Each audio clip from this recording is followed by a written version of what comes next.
Hello, my name is Stephen Lysak, and today I'm going to be talking about Open EdX, a self-managed strategy with Tutor one-click implementation. So the goal in this strategy is if you were to set up a low-cost setup for a local school network, how would you go about doing that, and what would you use? So if you go to the Open EdX page under the self-managed banner at the top, if you click on that, you will see Tutor as one of the self-managed implementations. So an implementation is a version of edX that's been set with certain features, and in this case, Tutor is pretty easy to set up. According to the documentations, which I'll put at the bottom below, it's going to be 3 lines on Linux and 1 single click, and you're good to go. So for this, you will need a computer with a recent copy of Linux installed. It can be any type, it just can't be like a decade old. After you're done setting up Tutor, you will need a little technical expertise if you want to change databases, but for most users this won't be an issue. You can create your own courses, and Open EdX comes with a feature called Studio, which allows you to set it up in a structured manner that I'll be talking about later. And finally, if you're working at a high school, you'll have one extra step. You'll want to set up those staff permissions. You want to make sure that only people who are allowed to access certain courses will be able to do so. Make sure that your students don't go around deleting homework, for example, or something like that. So, with the self-managed implementation, you have to manage the connection, you have to have your computer, you have to make sure that students can access it, and you also need to make sure that it's secure. You want to make sure that nobody is able to break into your system and change things. And security, Open EdX comes with many secure functions. It automatically gives certificates to make sure that the SSL secure certificates are the same things that you see in online web browsers with HTTPS. Other than that, the organizational side in a high school implementation isn't as big a deal. Licensing, you have to make sure that you're using materials that you're allowed to and that you say how your materials are allowed to be used. Prerequisites for courses and certificates, these will all be things that are determined, but in different self-managed implementations, they may be things that you have to worry about. But for the purposes of this scenario, we're not going to worry about those. So, Studio provides your content in an ordered and modular fashion.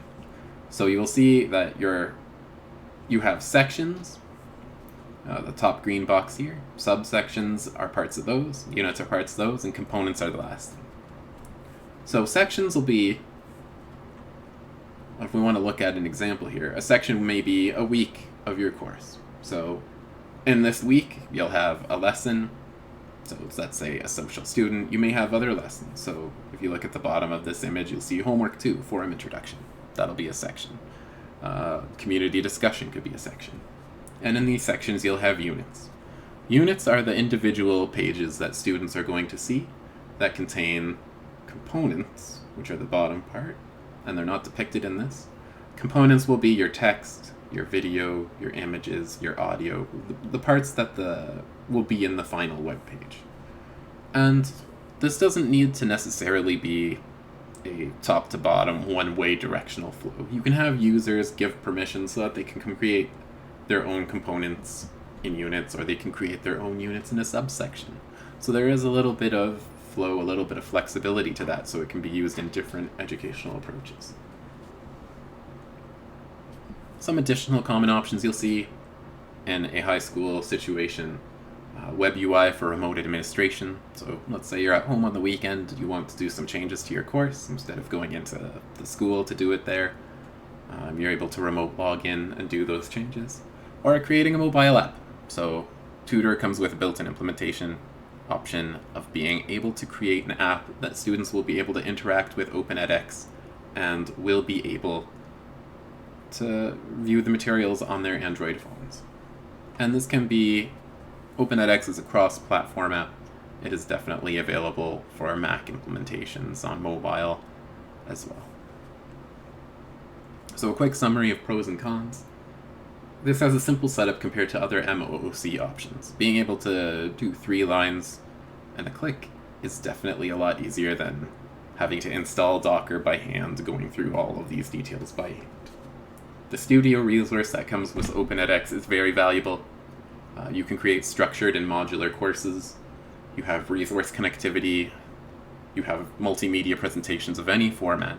I mentioned multimedia, but you can also have your own versions. So, for example, edX used at Harvard has online laboratory portions that are interactive. It isn't just multimedia, video, and audio, but components can have very different tools. It can be calculators, it can be any sorts of things on the pages. And with self-managed implementations, you have control over the technical side of how materials are accessible, how they are presented. That's in your hands, and you're not sending that to someone else. The cons: you need some technical competency with Linux for the setup. You need to have a high time commitment for essential non-course related items. So if you have someone else managing your technical side, then you don't have to worry about hosting setup or staff roles. They'll be able to manage that stuff for you, and you can focus on creating the courses. That's a con of managing it yourself. And it requires a physical server on site, so you need to have your own hardware to be able to do it. Make sure that won't go offline. So that summarizes the self-managed strategy using Tutor implementation. And in another video, I will be talking about the full managed strategy.